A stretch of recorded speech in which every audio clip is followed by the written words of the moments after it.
factors that I think contributed to the outcome. But the reason I wrote the book is it really was an unprecedented election. You think about it, a sitting vice president running for re-election, 3.5 months before the election decides not to run.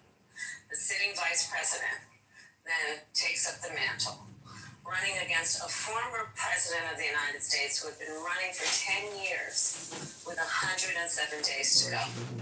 It's unprecedented. It was the closest presidential election in the 21st century. And as history writes about that election, I felt very strongly that I wanted to make sure my voice was present in how that election is discussed and covered as part of American history, and I wanted to make sure my voice would be a part of that. So do you believe 107 days was enough? Of course you wish you had more time, but do you think it was enough? And if not, do you think that any other Democrat could have pulled it off in 107 days? It was not enough. I can't predict the outcome. We have lots of stars in our party. I'm sure that there are many people who would have done a great job. I can't predict what the outcome would have been. Well, there were some Democrats that said that you don't take enough responsibility for the loss. How do you respond to that? As I say many times in different ways in the book, the buck stopped with me, and I'm clear about that. And there were so many factors. You know, one of the aspects of those 107 days is important to remember as we go forward is that we have an individual in the White House, the President Trump, who in running for re-election made a lot of promises to the American people that he did not keep. I talk extensively about the fact he said that his main reason for running, and on day one, he was going to bring down prices. And I do believe a lot of people voted for him with that priority in mind. And look at where we are today. Inflation is up. The cost of food is up. Unemployment is up. He did not keep that promise to the American people. And we also need to remember 107 days around some other stuff that he said. Mass deportations, that he would weaponize the Department of Justice against his political enemies, that he would silence critics. And he has done that consistently. Mass deportations, you know, somebody told me recently a story about a fellow they were talking with who was a big supporter of President Trump when he was running. He's a Floridian, he's Cuban descent, and he shared the story of how his life partner, his wife, is now in deportation proceedings to be sent to Sudan.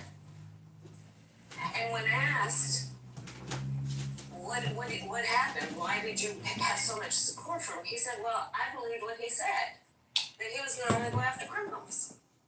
So part of the reason that I have written this book is for us to remember that there is somebody in the White House right now that made a whole lot of promises that were either about what would aggrandize and help him met out his vengeance, or about lies he told to the American people that he obviously never intended to keep.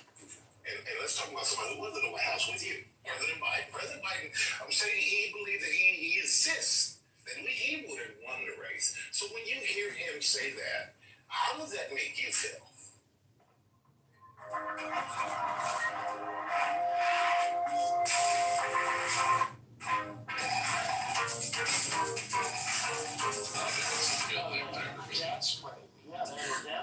I think that the reality of it is that for me, I'm not going to predict what didn't happen. The reality is, and listen, I talk about how difficult January 6th was for me of 2024, not to mention 2020, yeah. when I fulfilled my constitutional duty and responsibility as Vice President of the United States and President of the United States Senate to stand there as the former Democratic nominee for president and certify the election. Because I believe very strongly that in spite of all the other nonsense that might be coming out of my former opponent, I was not about to degrade the role of Vice President of the United States around acknowledging a free and fair election and the peaceful transfer of power, which is part of the hallmark of who we have presented ourselves to be as the United States of America. when you said in the book, that's the Yo, hardest Rock thing Mulata. you had to do. Yo, It's one of the Rock. hardest things I've ever had to do, Michael. But there were so many people out there who felt that President Biden shouldn't have run for re-election. And you wrote in a book that it was, quote, Joe and Jill's decision, and other Democrats decided that Joe and Jill's decision. Do you regret not voicing your opinion in that moment? Yes, and I actually have reflected on that, and I've written about that. I realize If you did, I don't know, but I can only take responsibility for myself. And on reflection, and I talk about it in the context of asking the question of myself: was that grace to not bring it up to him, or was it reckless?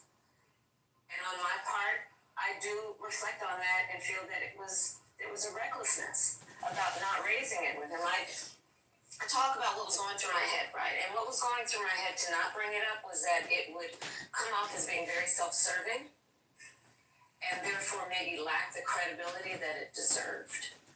But I do think about it. And I also say, though, and I speak extensively about this, my concern about him running for re-election was completely separate from my admiration and knowledge about his capacity to serve as President of the United States, which was consistent and never wavered. As we sit here today, do you think he would have been up for running the country for 4 more years? Here's the distinction that I make. It's and having had the experience myself, it is one thing to have the capacity to govern. It is another thing to go through an election for President of the United States. So you are an athlete, and you may appreciate this kind of metaphor.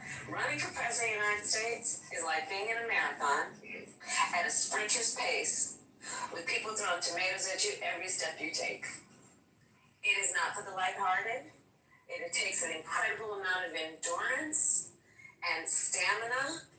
And can you imagine doing it while you are also carrying literally the weight of the world as being President of the United States? So the distinction I make about capacity to be president and what that election would require in a campaign, especially running against Donald Trump. Yeah, and running against Trump, you had the big debate that we all watched, and you said leading up to that debate, you got a call the day of, and the call from President Biden left you angry and disappointed. What did he say to you? So he called me, and again, listen, this book, I am being candid in this book about behind the scenes what happened, and in a way that I hope is helpful for people to understand what that all was. And part of that call that he made to me the afternoon before the debate was to wish me luck, but also to talk about something that was more in his interest than it was in mine, especially in the context of that time. But let me also say this, that a large part of why this book has been written and why I wrote it is I really want to remind the American people, and there's so many stories I tell about in those 107 days being with tens of thousands of people, Michael, people who seemingly have nothing in common, who had enthusiasm and optimism and hope about the future of our country. And I talk about it now and always. We're living in very dark times. These are troubling times.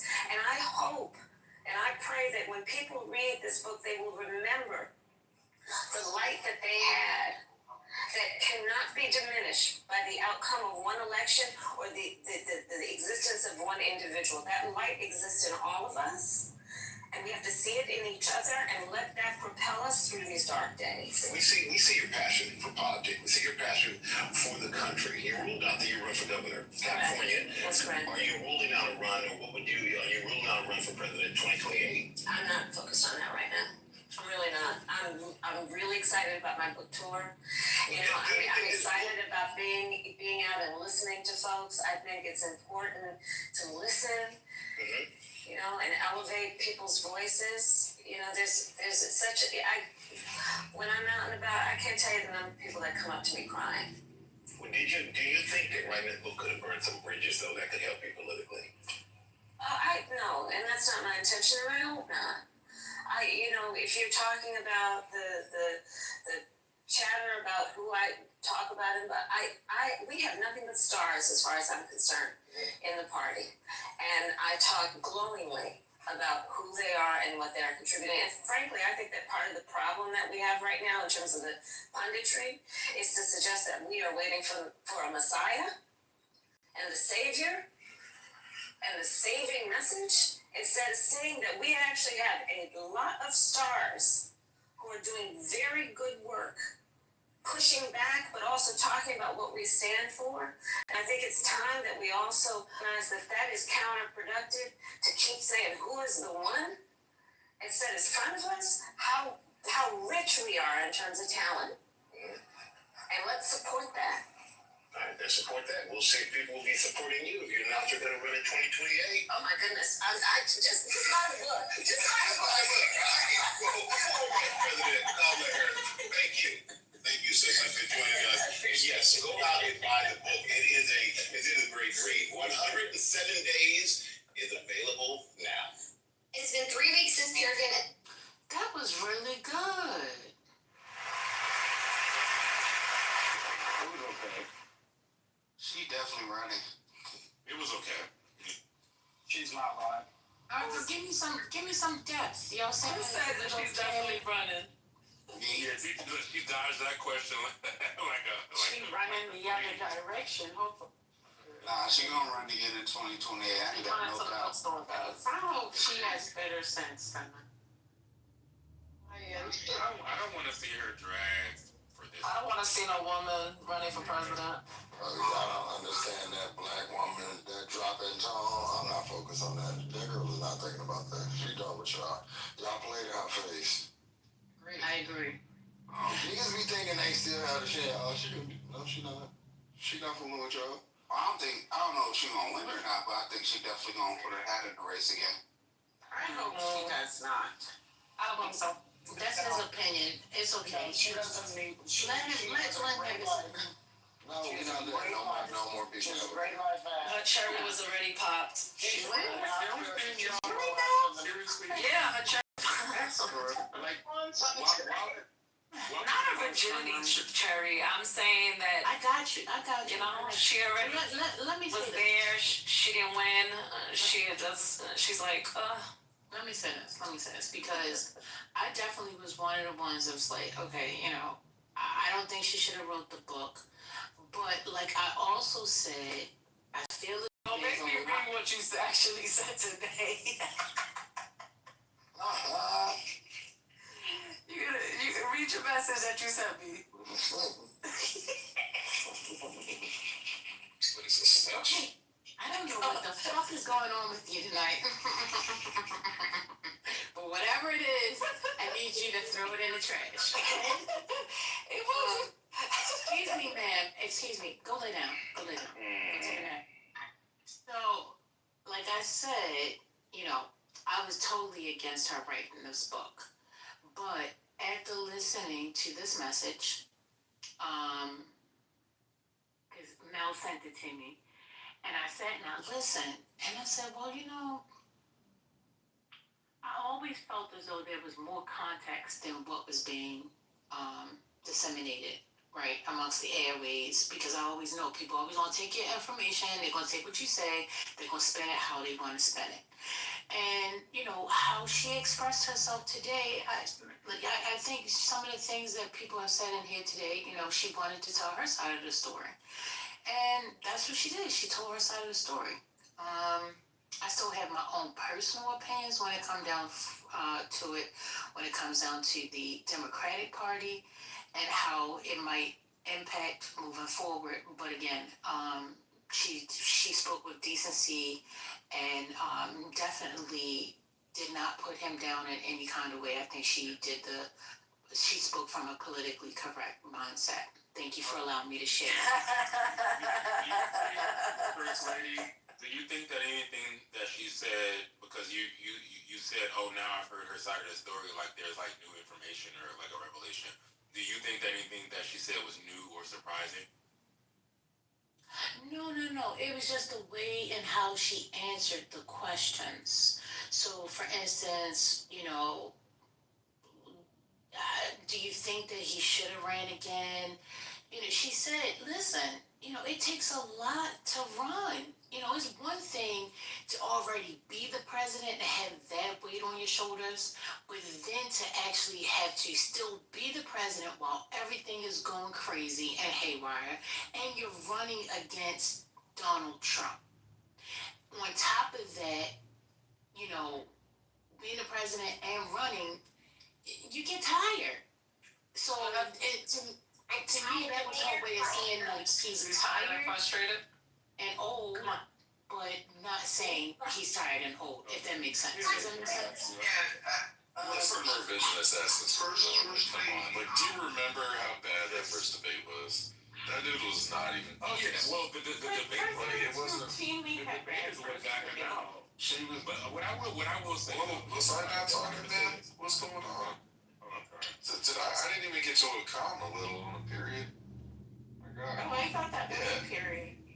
It didn't sound like it, but Well, I mean, okay, maybe I took a half a breath or something, but like that was definitely not. Anyway, my point was this. My point was that like we watched that debate with Joe Biden. That guy wasn't just a little bit off. Like that was a lot off. Like, and there's no way that just happened to be the one episode that he had during that time. Like, I mean, I don't know, man. Wait, I can I have add trouble to hearing that? that at this point. Can I add to that, Your Honor? I saw him immediately the day after the debate because he was speaking for the Gay Pride celebration with Elton John the next day in New York. And so I saw him feebly walking up to the stage, not having any real command. Like, he was fine, but he did not have like the gusto or the verve or anything like that to be able to campaign in the last stretch based on what I was seeing. And people were making up shit. I think it was Hunter Biden, like, yeah, he was on, Ambien or something. I'm like, dude, the debate was at night. Was he taking Ambien at 4 p.m.? Like, this is all fucking stupid. And the way they were trying to sugarcoat it, like, he just didn't look good. Like, we have to own it. So I believe that there were some issues with the way that they represented it. But the reality and the truth is that the president went to the debate after some travel. And he is older. So how the travel affected him should have been in the calculus for how he did that. My issue with it is the way that the Democrats, the so-called Democrats, dragged him around it. And I believe my belief is that was it. Once the Democrats started doing that, there was no Democrat that was going to win. None. Because it totally undermined the Democratic Party as a cohesive, as an anything. And so nobody could win. And Kamala, with all her issues notwithstanding, it didn't matter after that point. Because what should have happened is that the Democrats should have rallied and they should have made legitimate, not dismissed what was going on with him, but made legitimate excuses for what was going on with him. And not all that kind of bullshit. Because presidents routinely have bad first debates. They routinely, every sitting president who has run for re-election has had a bad first debate. So you contextualize it that way, and you tell the truth about his exhaustion. But I mean, it's like fucked up. But the Democrats are cannibals, and I will never forgive them for how they handled the Biden situation. Okay, Dr. A.J. The people around him were lying to him. That's the thing.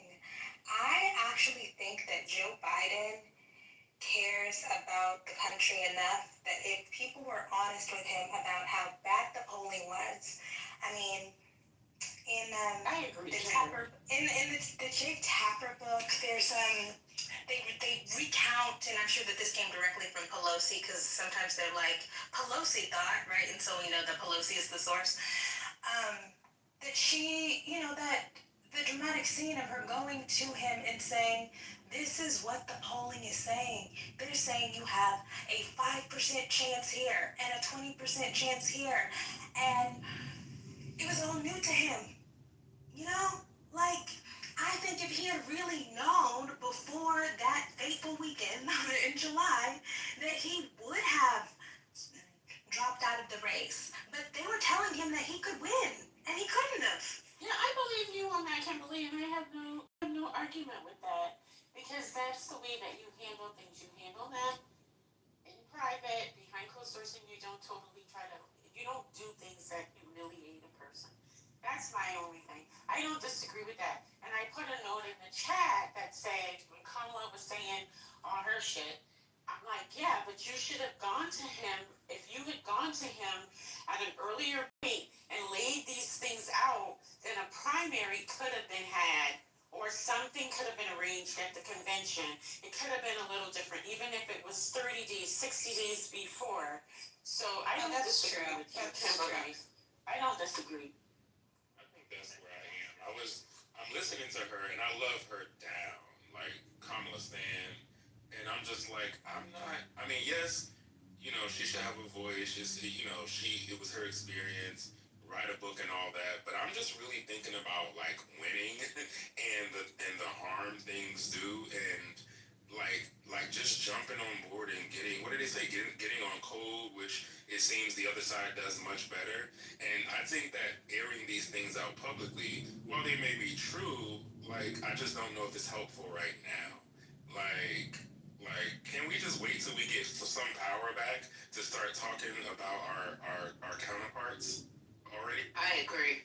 Now, if she'd have continuously dragged Trump the way she did, because, bringing out the fact, and again, this is the reason why I thought this was a really good clip, because she's reminding the people that's not what you voted for, okay? And even today, as we sit here 9 months later, we had people shifting, saying, "Oh no, that's not what I voted for," and I'm like, "You lie! That's not what you were saying during the campaign. That's not what you were saying. You were saying you want reprieve today, and you want everything to go back the way it was, and Trump is going to give you that, and this is what he promised you. So stop."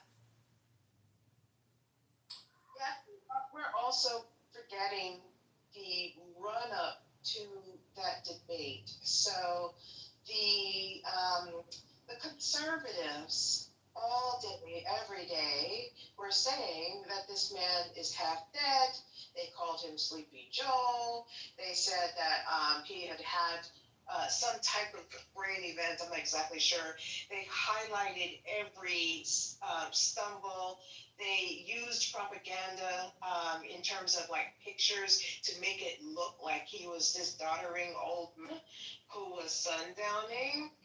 And during the whole time, surrogates and the Democrats were like, these are all lies. This is bullcrap. He's going to eviscerate Trump, this, that, and the third.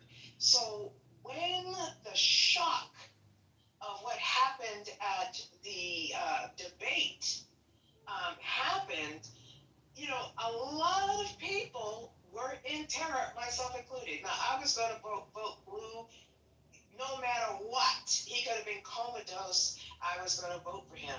But I legitimately thought he was having a stroke on national TV. I legitimately thought that there may be something to what the maggots are saying. So in my mind, if I, as I'm an anti-Republican and I will vote no matter what is on the blue ticket, are thinking that way, I don't see how many people who are on the fence weren't going to vote, blah, blah, blah, are going to be all that excited to get back on the trail. Now, I agree that you can recover from a bad debate. Like, I recall Obama's first debate was just not that great. But this is something entirely different, and it was a lead up to something. And so you have people believing that President Kankles is the epitome of masculine virility, and this is what is being put up against him. And so, in principle, I do believe that Biden's advisors should have nipped his thoughts of presidency in the bud from the get-go.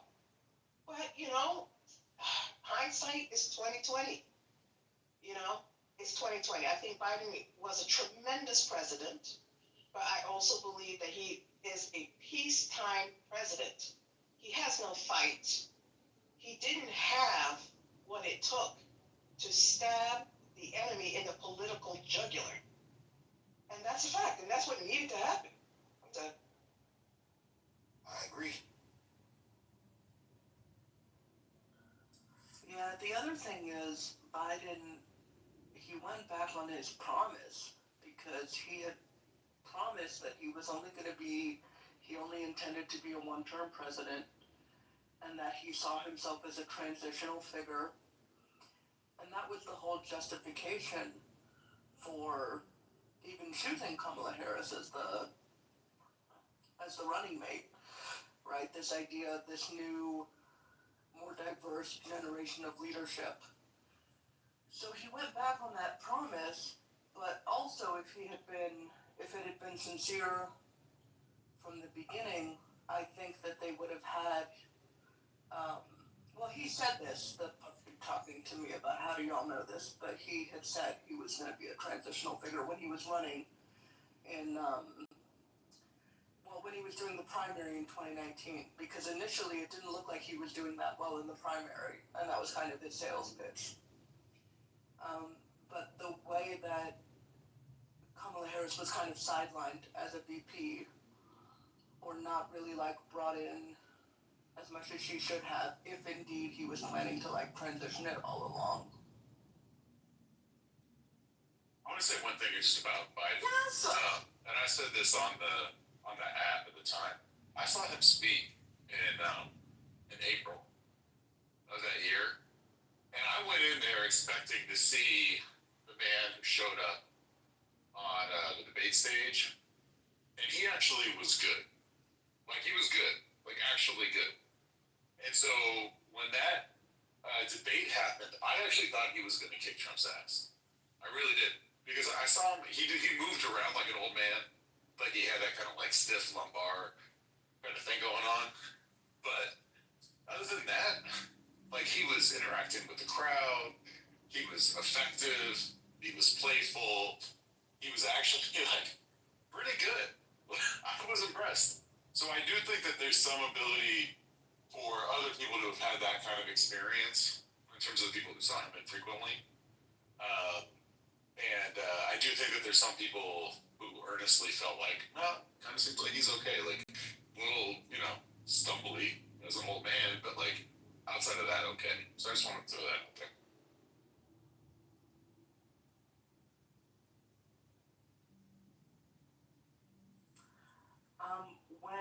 When she said in the GMA interview, and said in a number of her interviews, emphasizing there's a lot of stars in the Democratic Party. There's a lot of stars. Do y'all agree with that? Do you feel that way? Say it again. What was the question? Yep. I mean, she said a number of times there's a lot of stars in the Democratic Party. So I'm just wondering how you feel about it. I believe it. I'm going to say it regardless. Oh, sorry. I thought there was another, that was a colon. Period. Period. No, there's good people, there's stars, but she's not dumb. She knew what the real question was, right? Do we have that person? And I like her answer about we shouldn't be looking for that person, because we shouldn't be a cult. The other side is a cult, and they need that leader. We have a lot of leaders. They just aren't this super figurehead that we have to follow. And you'll also see they're doing it with Charlie Kirk, and they just need to be following somebody, a person, a figure. We don't really do that. But it was a good way to avoid answering the question. The real answer to the question is no. We do not have a Trump. We do not have a Charlie Kirk. We don't have any. I mean, that's not a you do that. What's going on? We just didn't have. Like, catch up. The Republicans, they don't care. What You is it ask them, saying? do we have stars? They will drag the bottom, their grandmother's cedar chest from What is the it? carcass of their chest and say that person is great. What's going on? That's a This fact. is the problem. Somebody from the outhouse. I'm not That's why I talking. said what I. I'm not talking at all. I guess my mic is broke. You're looking for perfection, and this is how losses are gained. What's going on? It doesn't matter if the person's perfect. You put them in the race and you push them. You push them, whatever it is. You get them to jump over the huddle, whatever. You support your person. This integrity and this morality and we're the better whatever, that's what's got us fucked in the game. But people voters chose Trump. The establishment people, the RNC people, they did not want him. The Fox News people, they did not want him. They tried to freeze him out. The Trump movement was, unfortunately, like a real quote-unquote populist push. And so if we're gonna have somebody, our Trump, we have to have somebody who can do that, who can galvanize, who can draw people in, who has the charisma and the media savvy. I'm not sure if we're seeing that. I don't know. I don't like John Oxford. Kimberly, don't you think we can get somebody who can do that for 10% of the people, and those 10% of the people can rally enough to convince the other people to come along and join? I mean, it's not like Donald Trump has overwhelming support. He just has his little niche population. But he has and rabid. he's Oh, I'm sorry. managed to outnoise the other people. I don't think you have to have that many people. We or you, whoever is supporting the person, that team just has to be loud. But he has rabid support, you know? Yeah. Blind supportters. He has a That's cult the of thing. personality. Yeah, and the Democrats are incapable of that because they gonna find. Which is a good thing, though. They gonna find the pill at the back of the letter. Y'all, wait, Wait, 2008 is not that long ago. Barack Obama had rabid support. 60,000, yes, 60,000, 70,000. Kimberly. Well, by the time, yes, that's okay. You know what? You're right. He had to work for it. Yeah, but Trump And didn't his have it. supporters did that work and got the other people on board. Come on. Right, and Yeah, nobody. but Trump didn't have that support in the beginning either. That's my point. He turned his support into a cult, though. Like, he doesn't have support. Who fucking cares? I don't care if they join the cult. I want my grandmama, both my grandparents are dead, but I want my niece's grandparents to have their Medicare. Like, I don't care if the people join the cult. I don't have to join the cult.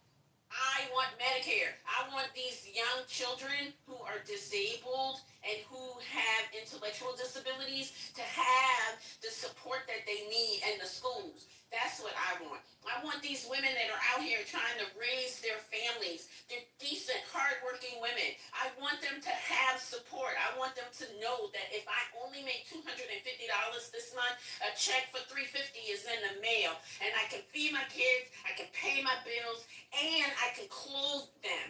That's what I want. I give fuck less. I'm not saying. Create a cult. I'm not I saying have that. to be in it. I I'm have not to saying. be in the cult. I'm not saying that. I'm just saying, like, to try to find somebody like Trump, you're not about to find that on the Democratic side. You just need to find a good.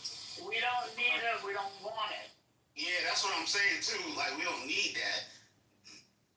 But in terms of, not in terms of being similar to Wait, Trump. why don't we need it or want it? I'm so sorry. Thank you, Kimberly. That's what I'm stuck on. That's what I'm But stuck on. we need just enough. I'm saying I don't need the mirror image of him. on the Democratic side. Yeah. That's what But I think in terms of I want the enthusiasm, and I want even blind loyalty. I don't mind that, but I don't want all the bad stuff that comes. I don't want the blind loyalty either, because like we got to be able to actually have politicians that are able to admit to wrong, and we need them to be held accountable, like to their voters. Trump is not that. Like to go completely in the opposite direction isn't a better thing either. I don't want my politicians. See, that's that Democrat purity. Yeah, I Purity. See, I say I don't. That's not purity. I'm not asking for it. morality and virtue. I'm not asking for a perfect candidate. The law. But you're asking for morality and virtue. No, I'm not. I just asked for. Virtuous, though. I just asked him to not be a cult leader. I'm okay with the cult. I'm gonna be honest with you. I'm fucking That's what I was saying earlier. We need that. I feel like in terms of the groundswell of support and the genuine enthusiasm and the fervor, I honestly think that that's what Bernie Sanders had in 2016. And I think that it was a really big mistake on the part of the DNC there's been so much reporting about the DNC bias toward Hillary Clinton, and there was the, leaked Because he email. wasn't in the party. But Bernie's not a Democrat. What's going on? Well, he was running in the Democratic primary, and he had a lot of fucking support. When I skate, I wear my Russian t-shirt. I think They the not point- gonna put me on their Olympic team. I think the point Malak is making is that You want when to we're win? talking about a cult leader, Get down. when we're talking about a cult leader, Bernie bros are that. I would say Yes. that definitely. They were. And further, Bernie bros when their man got silenced by the DNC, They voted for Trump. They went for Trump. Exactly. They were Trumpers all along. They just They want were a white. Democrat. They want a white man to follow. Well, you just did, but you know what I mean. They just want somebody to follow. I didn't Bernie either.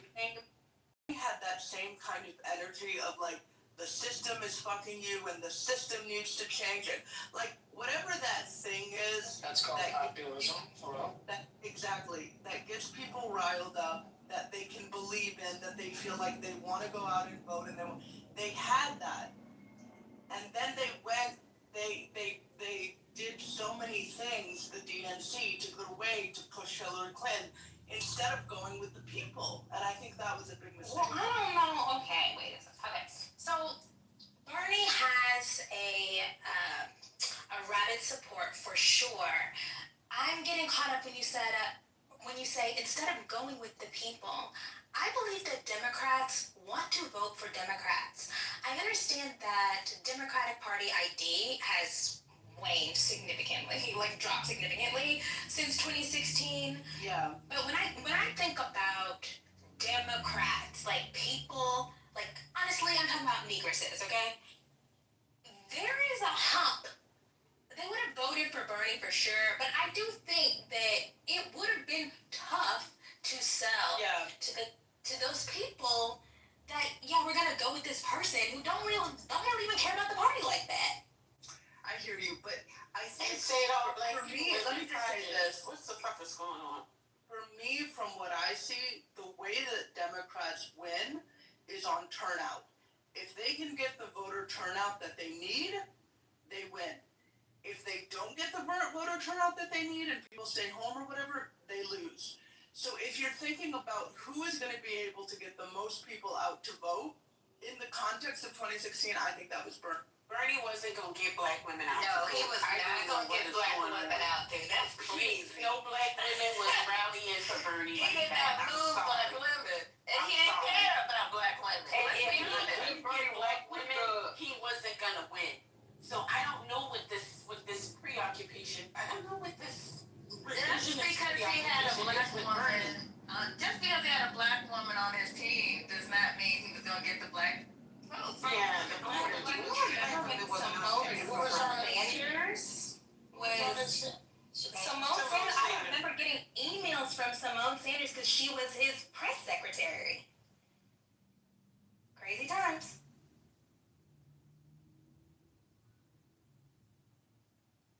And I didn't really She's just ambitious. Yeah.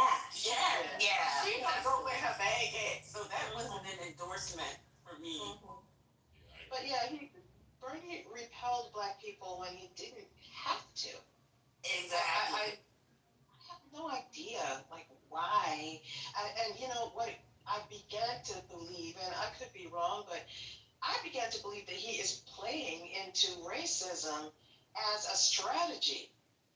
And so I understand that he has a rabid base, but that rabid base cannot elect Bernie Sanders on their own.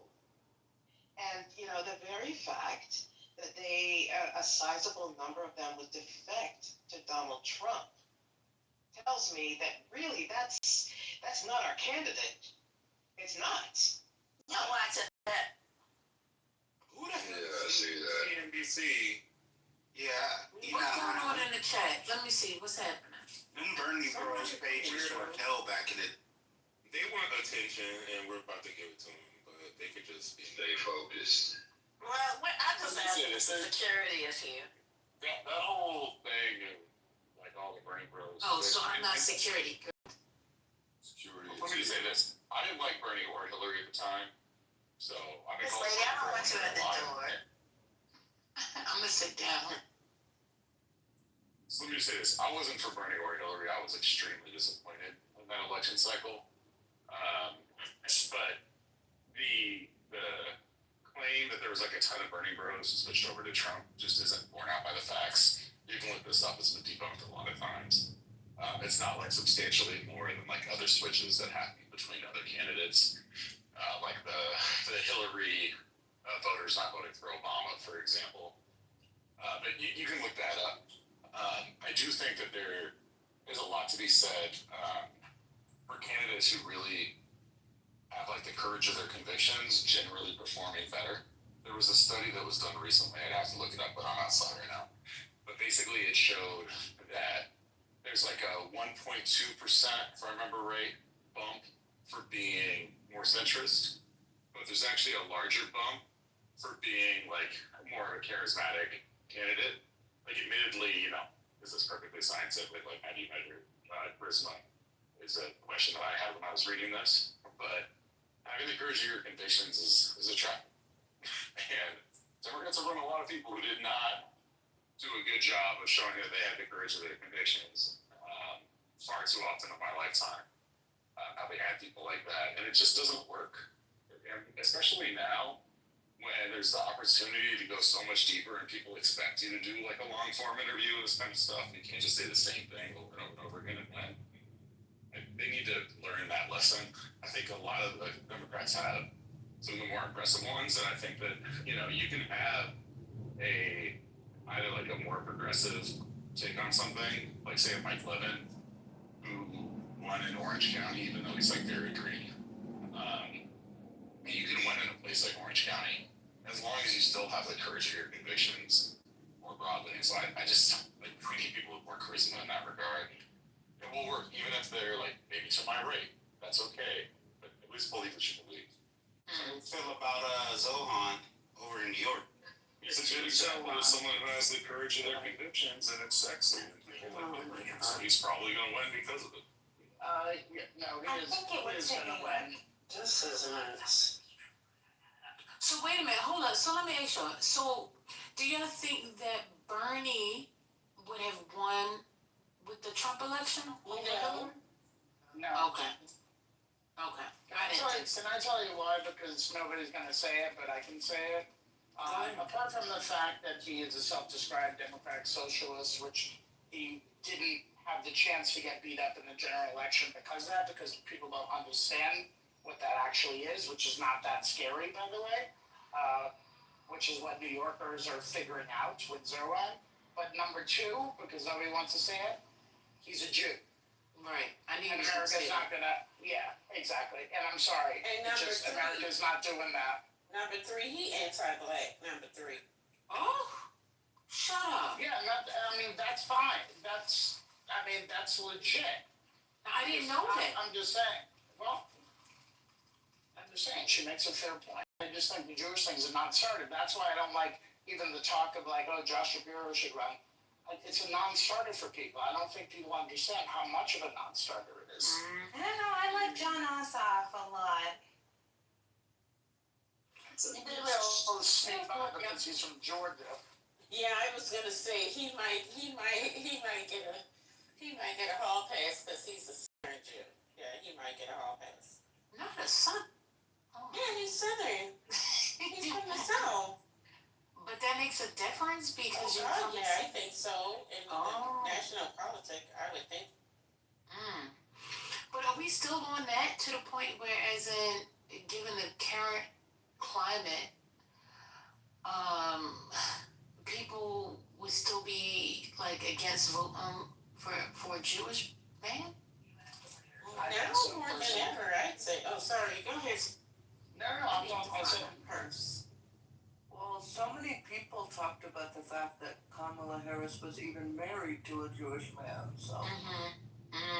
I mean, she mentions it in the book, right? Like, that was a big thing. It was a recurring theme. People brought. for people on the far right and the far left to rally around. I guarantee you. But that's the thing, though. Like, I understand the conversation, and I'm hearing what you guys are saying, but we also need to make sure that we understand the party to the right likes to just throw enough mud to just dirty. Trump didn't win because of outstanding numbers. He won because people didn't want to vote. You know what I'm saying? And I think that's the other part is, and to Kamala Harris in her interview last night, that was one of the things that she brought up. Like, is she going to have to go on stage and show people her vagina because they're like literally going to say she's not a guy? I mean, I've seen everybody in this room, pretty much everybody in this room we've debated. How many times do we have to have a stupid debate about how Kamala Harris is actually black? You know, and I think that's the real kind of thing that the next election is going to have to come down to is how do you handle all the mudslinging? How do you handle that the other party can just, I mean, Trump, like, what was Trump's platform? He came on stage, he said he had concept of thoughts and fucking an idea of a plan. End all the wars on day one. And it's so crazy because So my answer to that, Thomas, is you don't have a debate about that. That's stupid. And you don't allow people to engage you in that. And you call it out every time. What does that have to do with what is at stake? Right? But there's some kind of investment that people have in securing blackness for certain people. And I think that's more of the problem, right? But I can say I've never had that debate. Never. I didn't engage. it was so Can I add that was brought up. And I'm that was very never a politically requirement. active, just for the record. But that was never, being black was never a requirement for any of the previous people running for president. It just became this strong requirement for her for some reason. She Yeah, they ain't had black. it for Obama too. Don't forget. No, I don't know. Black enough. Oh, yes, it was. You remember when they tried to declassify Hawaii as a state? Well, they were saying he wasn't American and stuff like that, but No, they did not say. They had the black thing too. Go back to So the media. if you recall, right, you may not, but like I remember when like Obama was actually suffering pretty significantly against Hillary Clinton, and like his black card was kind of The black vote. Right, exactly, with the black vote specifically. Thank you, Dr. H. And his black card was kind of being measured against Hillary Clinton's to a certain degree. Because he was married to Bill who played the saxophone. No, because of Hillary Clinton's own record. Record, exactly. Her own record. And it was actually Bill Clinton who kind of got her in trouble. When So what we're saying is anybody with dark skin who runs, regardless of all the white presidents we've had, anybody with darker skin, we're gonna say how dark are you before we can vote for you. Listening? Listening. No, I am, but The race thing. Go ahead, Kimberly. Okay, so the race thing, I think, has two things in there. One is, are you a liar, right? I think a lot of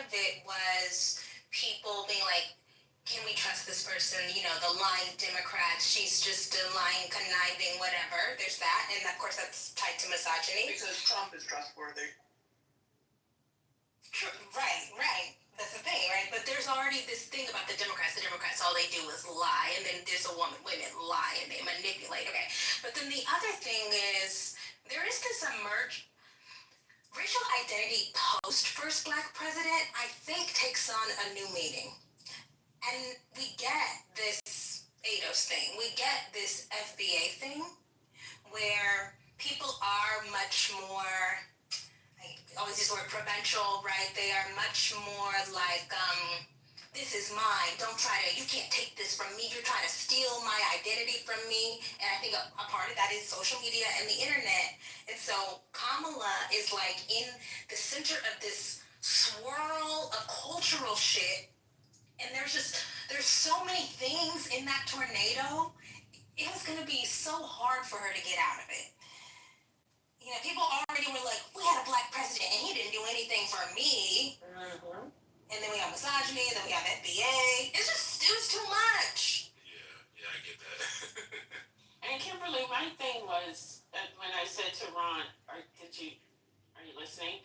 My initial point was, you don't engage at that level. Right? You don't debate another person's Blackness. Like, what is going on? What's happening? What's the investment in doing that? That was my question. And of course, I understand what the investment is, but the question remains. Doctor, but okay, so I'm pretty masterful when it comes to avoiding certain things, right? But when you have like what she had to go through and what she experienced when it came down to, because even Trump said it on stage, I think during the debate, she's not even Black. He said it at that convention. What was it? The journalist convention, the Black journalist. Yeah, exactly. Is she Black? Is she really Black? Like, how do you combat something like that? Why? Why you just ignore it? Oh, I'm sorry. No, I'm saying, do you just ignore it? So my thing is, he said it. Why is it not about him saying it rather than you proving that it's not true? Because it was eating into the base of support that you needed to win the election. Yeah, so the people are like, maybe she's I'm sorry. Black. It was a male voice. If I can jump in. Thank Sorry, you. if I can just jump in. So, do you see what I'm saying, First Lady? That's what I'm saying. I'm saying, go ahead, because you can't contain it. Sorry, no, it's just the fact that on Clubhouse. No, we don't do that, Thomas. We gotta let people let her finish. You just gonna go ahead and take it. You want a beating? You want a clantado? What is it called? A chocolata? So do you see what I'm saying? Because once you allow that argument to be your focal point, you're already off game. You're already behind, right? But what you do is you flip it. Why is he saying that? What does it say about him that that's a point he wants to make? And you let that be your argument. That's all. I think if she had had more time, there would have been opportunity to flip it and take hold of it. I think that Trump exploited this FBA ADOS stuff, and they recognized that the FBA ADOS Are You Really Black discourse was eating into the base of support that she needed to win the election. Absolutely. Absolutely. And then they amplified it by agreeing to it and participating in it and being convinced by it. Thomas, one mic on you, sir. I mean, I hear what you're saying and I understand. The only problem is that on Clubhouse, it's easy to just, disregard it. But when you have someone of that stature who's deeply flawed and lying, right? I mean, you can't, there's no getting around it. I mean, we tried the when they go low, we go high, and yes, we can take the moral high ground, but that shit don't work. It just doesn't work. Obama when they were obsessed with Obama's where he was born and whether he was a citizen or not. Obama's team, they flipped it. They were like, "Why is he so obsessed with my nationality and where I was born?" Right, and the man that started that is now president of the United States. It doesn't work. But Thomas, this is the thing, though. First of all, I don't debate on Clubhouse, right? I have conversations on Clubhouse. So my comment comes from what I do outside. That's why I preface it by saying that I am very politically active, right? So I get it, but the impulse to highlight the other person's flaws, the impulse to be better, that's the thing you have to overcome. Because the priority is to focus people on the thing that's going to help you win. And if you're over here arguing who's the blackest black, all black, everything, you're not amplifying this other thing. I really understand that. Like, I really do. The only problem is there has to be, you can't ignore it. At no point, unfortunately, and I hate to say this, there's no ignoring it. There's no, you can't just ignore it, though. Well, I mean, that's kind of what we're saying. No, I never said you ignore it. We're saying that we need to flip it, right? Yeah, that's not ignoring it. That's a strategy. It is a strategy, but it's a strategy that doesn't work. That's what I'm saying. It doesn't work just because. One at a time. Let him finish. Wait a minute. Let him finish, because we go ahead. Get it out. Get what you're saying out. No. I'm trying to understand. Yeah, because the only thing I'm trying to say is I understand. Okay, cool. We have to flip it. We have to find a way to change the narrative of why this white man is trying to point out this woman's blackness or humanity's nationality, race, creed, or whatever they're trying to support. The problem is that the candidate is a liar. And I was said last night with Kamala Harris, oh, I'm going to lower the bills, but oh, by the way, Kamala Harris isn't black. And it's going to be, and I think the next candidate that's going to come after Trump is just going to be 20 times worse. And that's the problem. Okay. Hey, Thomas, what you're stuck on is, I'm sorry, I thought you. No, yeah, he's done. What you're stuck on is proving the other person bad or thinking about how bad they are. No, I'm not. I'm really not. No, I'm not. Stop, please, putting words in my mouth. You just said that, though. I know. I'm trying to say there needs to be another strategy besides trying to take the high road. I'm sorry. Nobody said that's taking the high road. Okay. All right. Communication. Nobody said the high road. You're misinterpreting what I'm saying for the very reason that I'm saying it. Because the idea that you would not combat this thing head on is seen as either ignoring it or on the high road. And I'm saying that there are different ways to combat it without getting dragged down into an argument that you cannot win.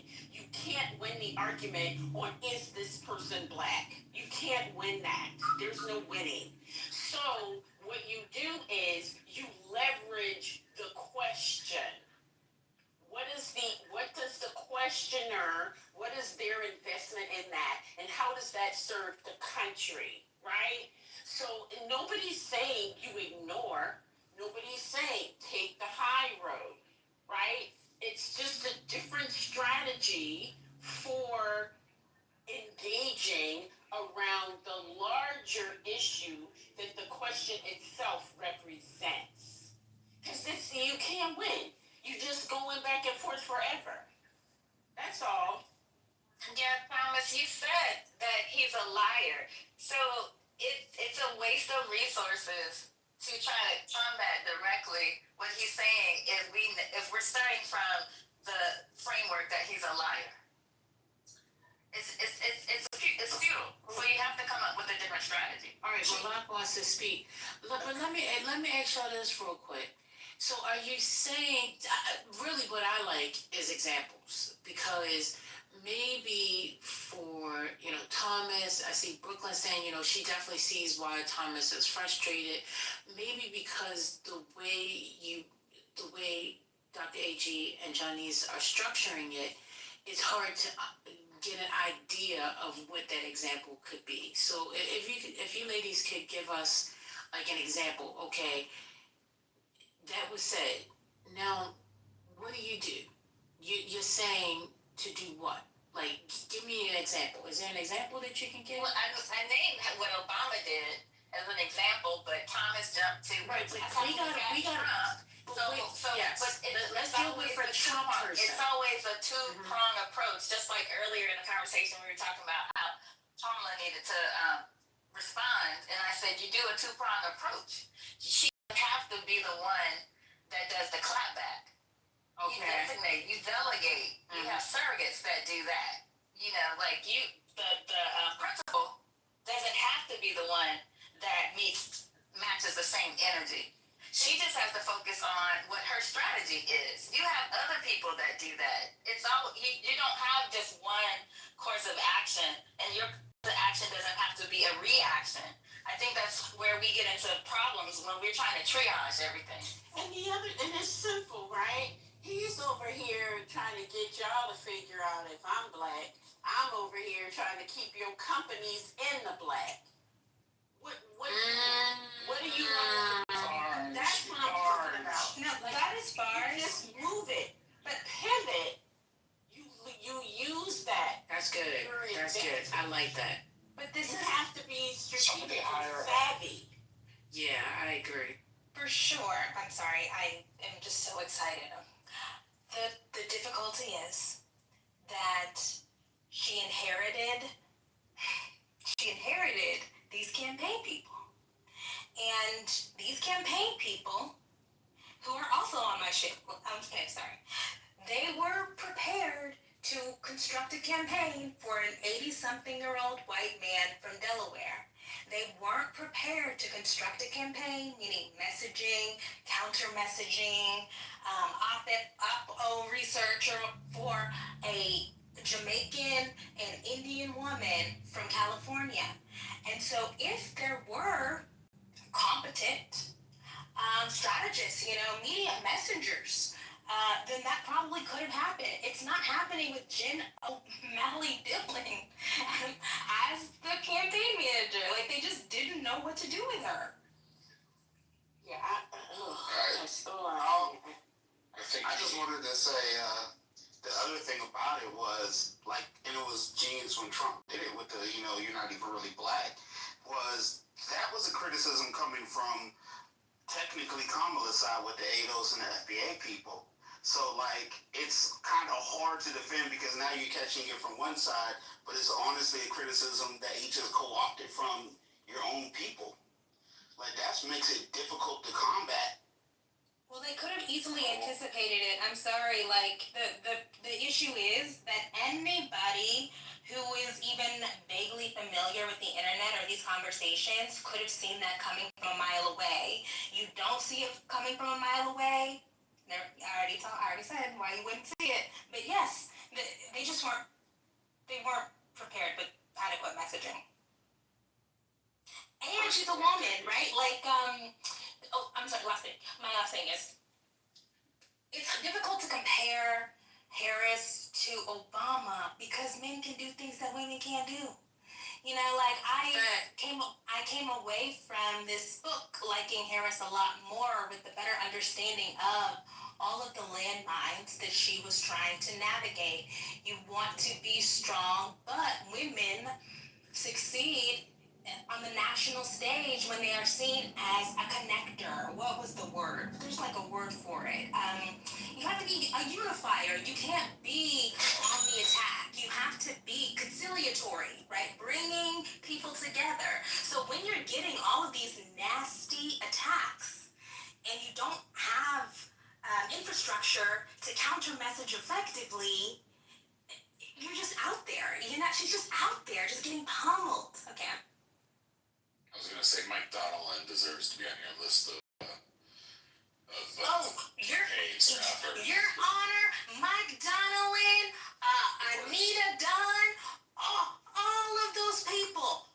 I'm not gonna cuss them, but yeah, they've been on my shit list for a long time. Yeah. Ron Klain, shit list. And two, absolutely. I will say though, I do agree about the people around her because I don't think it's something she should have responded to directly. Like every black person in the Democratic Party should have been up in arms, straight up. But that's the thing, we can't never get on code for nothing. Like we can't stick together. Hello? We got people over here, co-signing what Trump is saying, actually giving him pointers to actually go back and attack her. It's like, come on. Oh my God. So every time I just think about that whole campaign trail, those 107 days. So we don't even have to do the campaign. We can even watch now, right? Yeah. This is the thing now. You have all these so-called Democrats running around here saying the Democrats aren't doing anything. When are they gonna stand up? When are they gonna fight back? Oh my God, look at him. He's doing this. I can't believe it. Like what is going on? Nobody is above critique, without a doubt. Nobody is above critique, right? But circling the wagons is a thing that Democrats really need to learn. It's not that hard, and they really need to learn it. They are their own worst enemy. They give their enemy all the ammunition they need to take them down. And until they figure that part out, it's always going to be this back and forth. It's always going to be that. So, Doctor, did it ever go more so normal? My bad. Go. Oh, Brian wants to speak. Malak never got a chance to get the mic back either. Doctor, quick question. Is there ever a time where the Democrats, you saw how Mike Johnson and them, he couldn't get his base together and, the Republicans when it came down to voting and stuff like that, but they kept on meeting, they kept on talking, they kept on communicating, and they left the Democrats out so that they could hash it out because they weren't all on the same board. Do the Democrats have that kind of powwow kind of thing? See, I will leave a more probably objective response to someone who identifies as a Democrat. As somebody who does not identify as a Democrat, I would say no, the Democrats aren't really capable of doing that kind of thing because their principle is the principle. And they organize around the righteousness of the principle. So they don't want to be seen as the people who are violating. They don't want to be seen as the people who are not doing the virtuous or the moral or the right thing. And I think that, I'm sorry, I think for the past 15 to 20 years, that has been a handicap for the Democrats. But I'm biased, so somebody else may be able to give a more objective answer. The Democrats. Or, I should not say electorally, that didn't make sense. Do we mean in Congress or out in the world? In Congress. Oh. In Congress. Because, I did read Nancy Pelosi's. Okay, it's been a long year. And Nancy Pelosi was her book, by the way. Yes, and especially I wasn't expecting to even care about. She spent a lot of time on some of that legislation stuff. Okay? Right, but she got it passed. She got the votes. She kept her caucus together, and she talked about how good Harry Reid was at keeping the caucus together, getting people in line. And now that Pelosi, I don't know. We're never gonna get another Nancy Pelosi. The other thing is, you gotta think once Obama became president, the way the politics work changed. There used to be, different factions within both parties, the Republicans and the Democrats. And the Republicans, when he became president, they just locked in, no matter what, anti-Obama, we don't care. And it continued with Trump, and it's even worse because, like I said, cult of personality. the Democrats still work in like, you know, that old normal way of politics. So there's going to be disagreements. They may have like legitimate concerns where they're not going to agree with another Democrat, and that's not wrong. Like that's the way it's supposed to be. However, the way our country is fucked up, so it makes it ineffective. Mm-hmm. Brian, Young, and Malak, y'all still haven't had a chance to get in there. Brian, Malak, Brian. I was just gonna say to what Dr. AG was hitting upon is that adage. I'll say I've heard it for decades that Democrats fall in love, Republicans fall in line.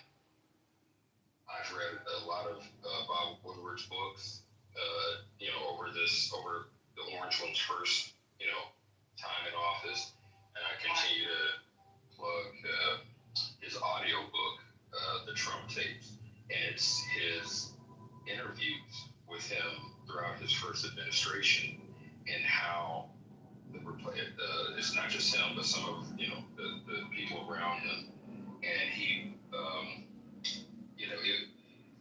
after the grab him by the P video came out, how the Republicans facing the camera were all in line, but behind closed doors they was like a hair that close to trying to get him off the ticket. And it just reminds me of speaking from my experience in my family, I assume many of us have had this where look, if you don't argue in the streets, let's keep that in house.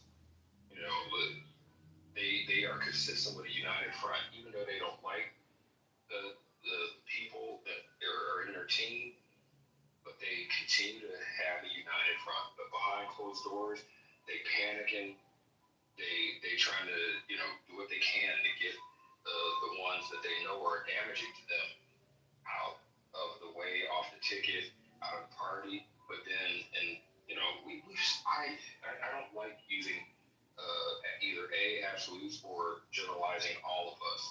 But I will say I would assume many of us, when we look at Mike Johnson, held I call him Bitch McConnell, but that's just my personal grievance. But these cats in front of the camera are all, everything's great. Hey, tell us about the Republican from Ohio who is, I'm drawing a blank on it, but the one who has some alleged history of turning a blind eye to what the wrestlers at a college. Jordan. Yeah, thank you. I couldn't remember one thing. I'm in Ohio right now. But anyway, in front of the camera, they're like, everything's great. And that's one of my criticisms and just grinds my gears with the Democratic leadership or party. This is the references to times past. I take that with a grain of salt. This is uncharted territory, and trying to play fair, trying to play by the rules in a fight when the other side doesn't acknowledge there are rules. In my opinion, I'm not going to say it's a loss, but it definitely makes it harder to win. But respectfully, Brian, it's not true that there were Republicans who came out and proposed to resign. The current Senate Majority Leader was one of the people who said after the grab him by the P thing came out that Trump should step aside and let Pence take the top. But there were other, I wish I could remember other names, but there were other senators. I think that both sides do the thing where we pretend like the other side is so together. No, there's a lot of discord on both sides. Trump basically has bullied like 10 people out of not running for re-election at this point. I think that Trump has a thing where he just will keep plowing ahead no matter what. It's the shamelessness of Trump. It is the I don't give a fuck. Like, yeah, I did say that, but I'm not dropping out. So, it's almost his, man, actually, actually, I was gonna say it was almost his willingness to like bring the party down, but actually I'm critiquing Biden for that.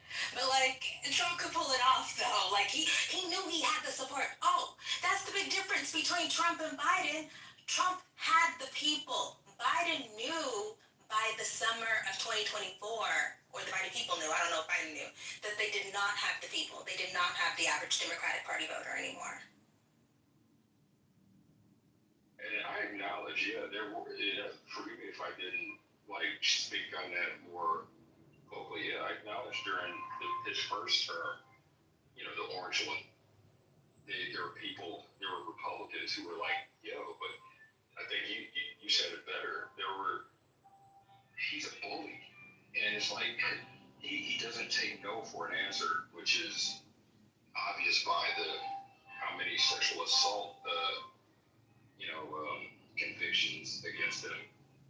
But I acknowledge that. And I'm just saying, simply put it, historically it seems consistent that Democrats fall in love and Republicans fall in line, no matter what. We just need somebody that we would lay down in traffic for. Like, cause you gotta remember, like, with the first time Trump ran, he said all that crazy stuff about Ted Cruz. Ted Cruz said, I'm not gonna endorse Trump.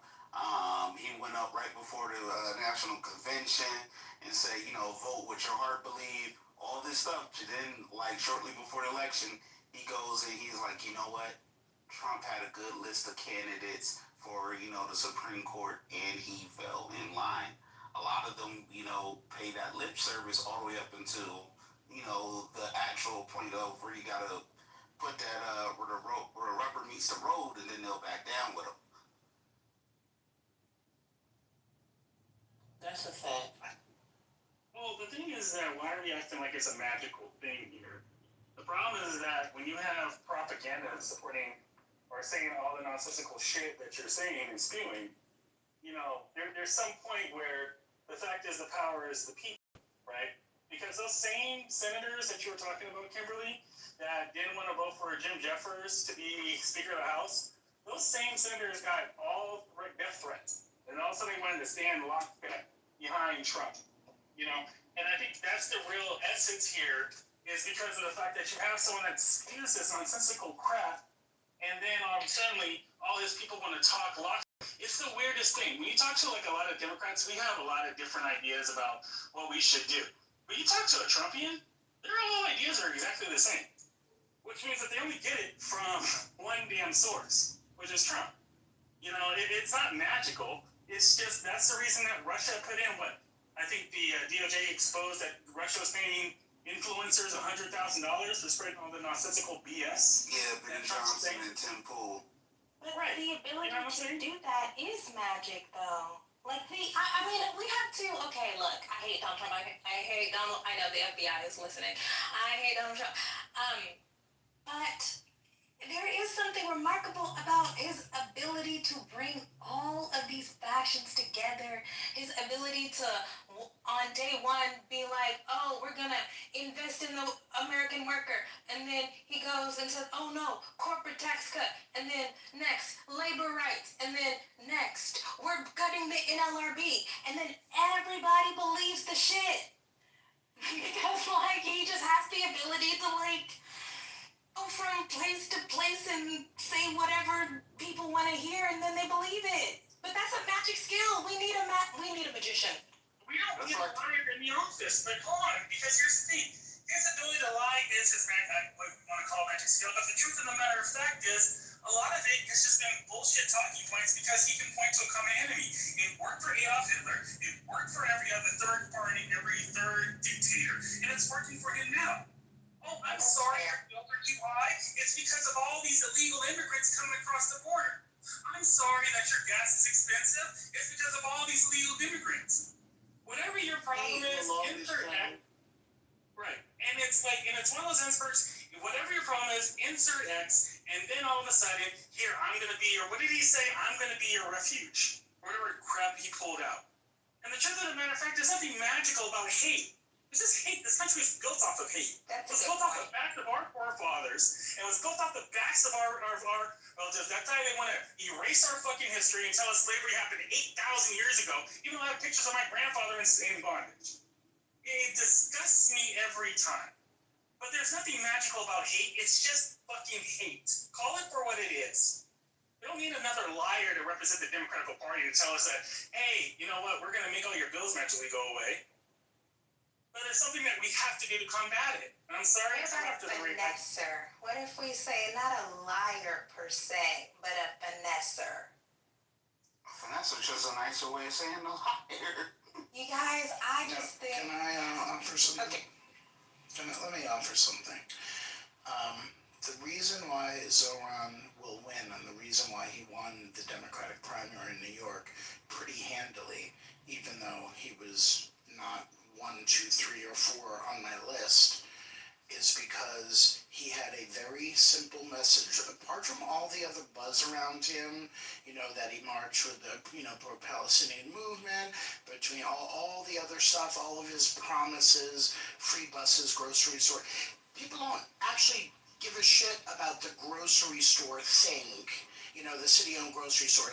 They don't really, like, having a fast, free bus, it was not on the top tier of the list for New Yorkers. His overall finessed message was affordability, and that rings for pretty much everybody, unless you're a fucking Upper East Sider.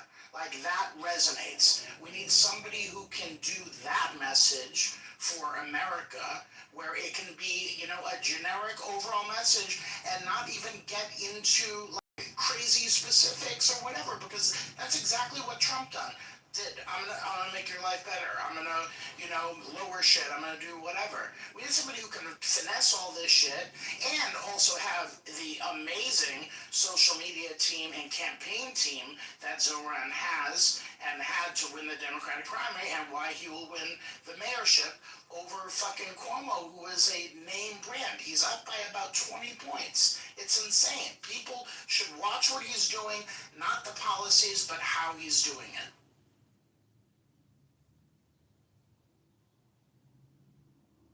I fucks with that.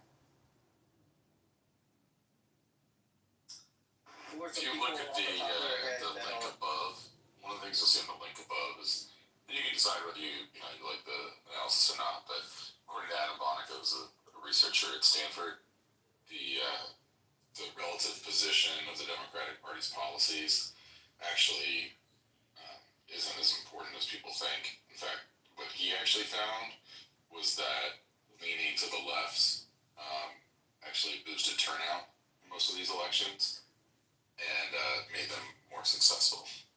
So it's worth considering that. I don't actually necessarily think the left-right thing matters as much as just having a candidate like Zoran who's willing to just like stand up for what he believes in.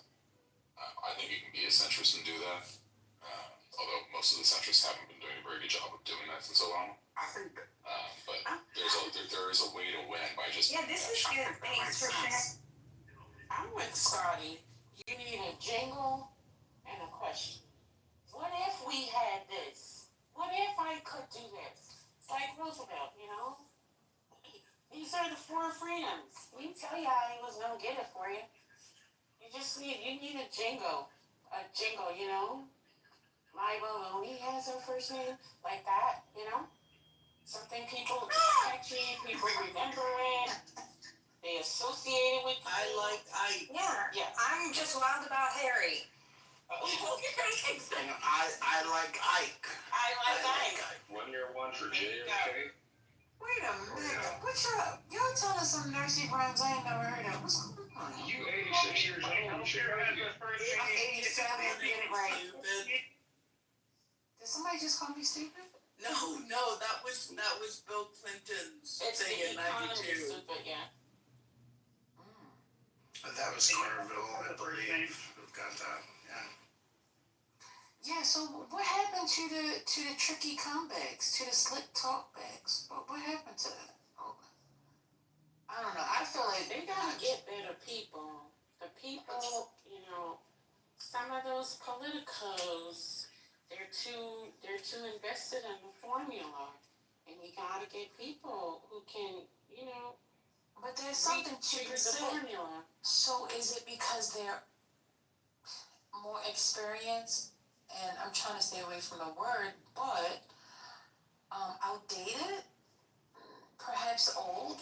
Kamala Harris she had a part of her team that was really good at like clapbacks and witty comebacks and stuff.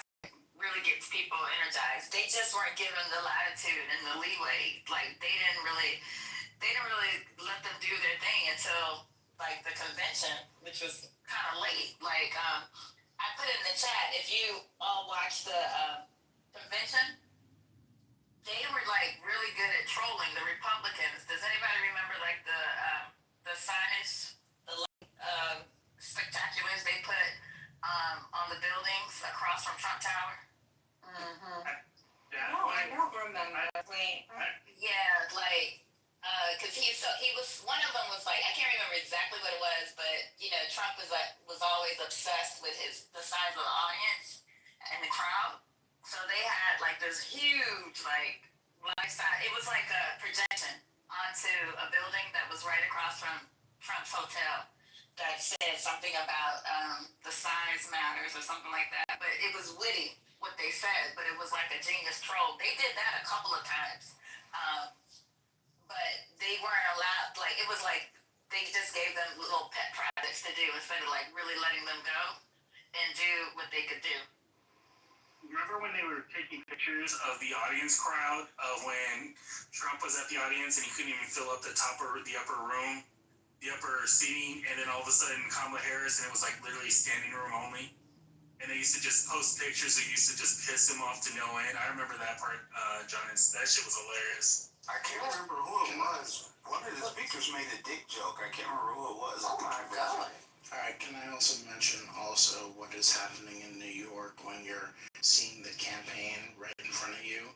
What Zoran is doing very effectively is he's doing the man on the street kind of stuff. Like it's not these staid campaign commercials. He's out there on the street, he's talking with people, they have messages, they're literally walking and talking as they're doing it. They're doing the subway takes, if y'all ever seen that Instagram account where people are just being interviewed on the subway, like celebrities and whatnot. He's responding to everything that's being thrown at him in the media. He's also meeting with groups that historically would not want to vote for him, and he's putting it out there that he's meeting them. He's meeting with Jewish groups. He's meeting with at fucking Crane's business. He's meeting with all of these other people that did not necessarily vote for him, although a lot of Jews did vote for him, but like groups like going into synagogues, going into other areas that are not inclined, and he's getting his message out there, and he's softening up people's take on him. And the benefit of what he's doing right now for the Democratic Party is that the election is this November. And what's going to happen is if he doesn't reveal all the nightmares that people are saying that are going to happen to New York don't happen by this time next year, then we're going to see a different take on what a more left-wing Democratic candidate in other races could do. It's not going to be as scary because people are going to see that somebody like Zoran is not the big boogeyman, and the people who adopt his, policies or his affordability stance is not something that's going to scare people. All right, so this is a two-part question. This is real quick for you, Scotty. Has everyone from the Democratic Party endorsed Madani? I know the governor did. The governor did. No, the cowards have. The cowards have not. They haven't. And they should. And they should. No, they should. Exactly. Yeah, and they should. And they're being fucking stupid. And that's Charlie Kirk, where he endorsed Madani. Exactly. And well, he voted for, or I'm not sure if he abstained. He didn't vote no against the Charlie Kirk Remembrance Day. And this is the kind of shit that people fucking hate. Stand on your fucking values. So, he shouldn't be in that, I'm not even going to get into that. But Schumer and Jeffries are failing Democrats right now, and they're doing so by not endorsing Zoran in this. He is a Democratic Party candidate. In what world is that candidate not being endorsed by other Democrats who live in New York City? But, so I have a question. He is a Democrat. I have a question though. Alright, I'll talk about second one later. Go ahead. No, cause I'm gonna take us, if you wanna stay on that, go ahead. Yeah, I have a question. In terms of like Chuck Schumer and what his job is as the majority leader or the minority leader. I mean, are there not considerations that he? How do I want to say? Are there not things that he has to consider relative to his job, which is getting senators elected, right, and getting people elected? Is it not possible that some of those considerations are impacting his decision to get into or to endorse in the mayoral race? Yeah, I'd say that's a legitimate thing. However, I think if he were to endorse, by the time all of that is going to matter in 2026, I think that'll be long gone. Because it's eventually going to come out that he either voted for him or not. If he didn't, okay, fine. You know? Yeah, I just think about the people that he's working to try to convince them to enter races and the people he's trying to raise money to get them to support people. I don't know. I just wonder about. I mean, I think that's a fair political strategy question.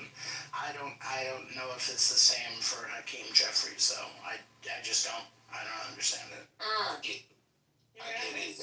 Similar. Wait a minute, hold up, cause we are at the bottom of the hour. Thank you. I'm not sure exactly who that was, but I'm gonna come right back to you.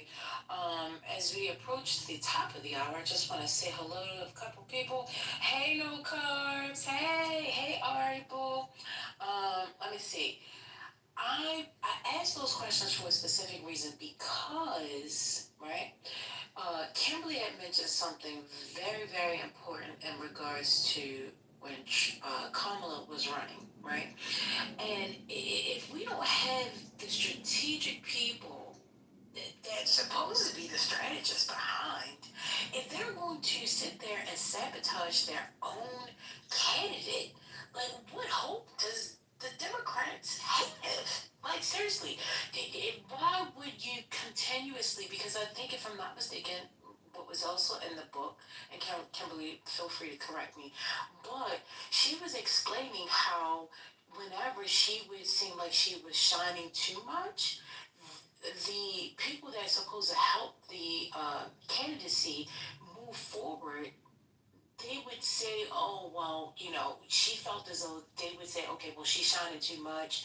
We got to put the spotlight back on Biden, which then caused her to feel, I don't want to use the word insecure because that's not what she said, but to me, the way she's expressing it, it feels like she felt like she had to dial it back in order for him to continuously shine. So she playing like this double role, like, okay, I'm playing vice president, but at the same time, I'm trying to be the president. Again, my overall question is, how are you supposed to win when people that's supposed to support you and supposed to boost you to go forward aren't really doing their job? Does that make sense? I see what you're saying, but I think it's there might be some conflation because from what I've read, when she's speaking about the people that kind of tried to diminish her or keep her in a certain place, that was in her role as VP. That wasn't as much in the role of the presidential candidate. Well, okay. Like the two different timelines. That is true, but there is some. So I think sabotage might be a strong word. Well, I don't know. I know we're all bottom lovers here. I feel like sabotage is suited for how she may have felt it went when she was in the presidential race. But today that they might have been trying to diminish her or keep her in her place as a VP during the regular presidency. Yeah, Biden's president, I feel like sabotage isn't the right word, because if they work for the president, of course they're not going to want the VP to outshine the president. That's their job. But that was the crux of the problem, because she was being VP but running for president at the same time. No, so you're conflating the timelines. Yeah, that's what I was trying to make that delineation. Okay. All right, let me hear from Kimberly. Oh, okay. So the sabotage from me comes in when Joe Biden is I don't know if it's historically, but maybe historically, if you cut Trump out, an almost historically unpopular president, and Biden is making it really clear that he does not want her to move away from him. He apparently understands now, because he's had that intervention with Pelosi, and he has the real numbers, that he is very unpopular, that he was on the way to losing, but still he keeps reinforcing to Harris that, he calls her kid and all of this kind of stuff, like that they are a team and she does not need to move away. And then of course there's the story that's gone viral about him calling her right before the Trump debate and kind of almost rattling her a little bit. Now, what is that story? Sorry, Kimberly? I fucked up. No, I'm here. I'm sorry, my partner is talking to me. One moment. Child, I thought my phone broke. No, I'm trying not to prioritize Clubhouse. It's okay. Go. Somebody else wanted to speak? Well, just because she was asked about this at the GMA interview that Mel played earlier, and they were like, we heard that he called you, or you wrote in your book that he called you before, and that upset you. Like, can you tell us more about that? And she touched on it lightly, but she pivoted quickly, because I think obviously she didn't want that to be like the headline. So she was like, he was asking me to do something that was more, in his interest than mine. That's kind of all she said about it. So I'm very curious about this part of the story. So she stated in the book that he called her and said, "My brother Ted, you're talking shit about me, and I want to know what you're saying, and it's true." This is minutes before she was to step on stage to debate the orange, rapist that has, things with Jeffrey Epstein, the dementia-driven, Tylenol weirdo, him.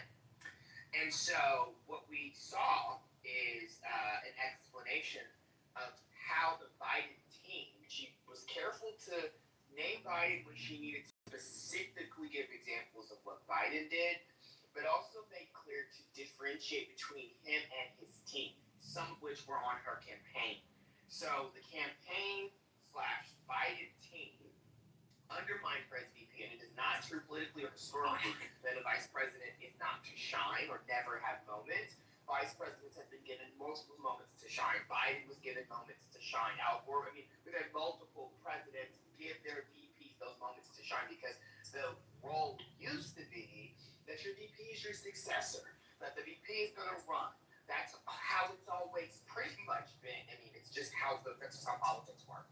So for his team, she specifically wants to make sure we know it's the team, to not allow her wins with what she negotiated in Guatemala to mitigate some of the migration that was happening from Guatemalans to the United States when she was, quote, sent down there, honestly, in my opinion, and a lot of folks' opinion, to do a suicide mission of figuring out what was going on with the border, why the migrations, why the crossings were happening. That was a tough, unpopular thing that they wanted to send her to go do, the dirty work. But she went and did it, as a public servant would. And when she was lambasted on Fox News being called the border czar, the White House refused to push back. They refused to have a counter. They refused to respond. When she went and got the agreement with Guatemala and some of the other Latin American countries, they refused to let her go out and explain what she did, to tout it to the world, to name it. No one knew it existed. Everyone just thought the border was a mess. The bipartisan border security bill was the thing they were working on. No one knew anything about what she was doing. But we all online were saying, "Where is Kamala for 4 years?" Everyone said, "What happened to her? She's gone. She disappeared. They're hiding her. Why is she in hiding?" She had a speech speech on Gaza that she gave that was incredible, that they hated, in the book, that they hated. And they told her, you gave the speech too good. Your speech is better than his. Well, guess what? His speech is insincere because he says, I am a self-proclaimed Zionist. Of course he isn't getting fuck.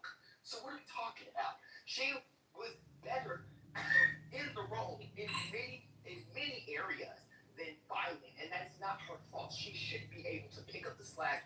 And the way you know makes folks excited for a midterm is to say, I know Biden is getting older, but we have this young black woman here who is extremely accomplished. Look at all the stuff she's done. That's how you actually help the party stay confident in a particular administration and not have a red wave. We're lucky we didn't have a red wave. We didn't know what the hell Kamala was doing. We only have the information that, oh, okay, they got the bipartisan infrastructure bill passed. Okay, cool. They got the infrastructure bill and the Inflation Reduction Act. Cool. And that's pretty much all we knew. And she was right to say we should have focused more on meeting the needs of folks immediately with child care, with paid family leave, with expanding and making permanent child income tax credit. But there's all these things she talked about in this book that everyone does. Oh, I have a And understand, I'm done. I'm going to be quiet after this. I just wanted to say there's a lot of things that there's a lot of stuff she said that is true. She should have been given more of an opportunity to shine. We would have known way more about what she was doing. We would have had way more confidence in her when she decided to run, right? And we would have, I think, also had him not run at all and allowed her to be his successor. She was undermined. I don't understand how people don't understand this. oh he We're under the topic of was. Oh, I'm sorry. We can't. I have to keep talking. So back to back to the story. I'm sorry. I have that thing. You have to water your relationships, nurture your relationships. Of course. Okay. So the big call that I know Harris did not want to talk about. She did not want these quotes, like her real quotes. Okay. So it's before the big debate with Trump, and of course she fucking killed it. Like, blew him out of the water. But immediately before that, Joe Biden calls her and says that his brother, that he's been talking to his brother, who is like a mover and shaker in Philadelphia, and his brother is reporting to him that Kamala has been going around talking shit. I mean, obviously that's not the words that she uses in there, but right. And that she was minimizing Biden in order to separate herself from him. And they have a conversation, and then he also, during that conversation, according to Harris, says he talks about his debate performances, his great debate performances, and she's like, I cannot fucking believe this. Like, this is the most important thing I'm ever gonna do, and we're talking about your debate performance? Like, what? we're on the discussion of And then, I'm so sorry, I'm still talking. And then, she talks to Doug. Doug Imhoff is there, and of course, like, he's pissed, and he, like, encourages her to let it go. But basically, she channels that frustration, that anger, and she freaking whooped the shit out of Donald Trump. But yeah, Joe Biden also he's a little shaky in this book. Sure, you're right. But while we're in the discussion of vice presidents that shine, and Kamala Harris was certainly shine, but I think a decision maker could come into question.